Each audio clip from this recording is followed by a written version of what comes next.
வெங்கட சுப்புமாவே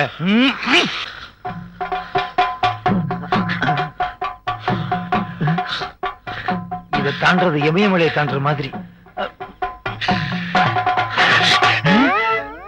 தண்டவாளத்துல சிக்கின மாதிரி கால் சிக்கிருச்சு. எப்ப ரயில் வரும்? ரயில் வந்தா தான் விடும்போல இருக்கு. ரயில் வந்துருச்சு. யாரது நடுவுல நின்னது? நான் தான். சார் படுங்க. கனவெல்லாம் கேட்கிறாரு. யாரது பேசினது? நான் தான் பேசிருக்கிறேன். மனம் பிராந்தி. மெக்டோல் பிராந்தி வாங்கி தரேன். படுங்க. சந்தோஷம்.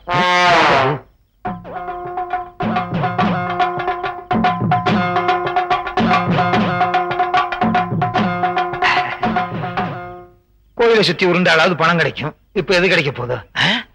இது கிடைக்கும். சுப்பு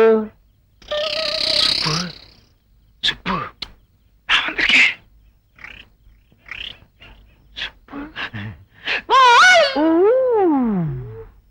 சத்தம் போடாதே. 50 ரூபா கொடுத்து சாமி இப்ப எதுக்கு வந்தீங்க? இன்னொரு 50 ரூபா கொடுத்துட்டு போலாம் தான். காலைல கொடுங்க சாமி. என்னடா ராமு, என்ன சொல்ற? எங்க ஆளுக்கு பார்த்தாங்கன்னா டோல கடிக்கிற மாதிரி அடிச்சு ஜவ கடிச்சிராங்க சாமியோ.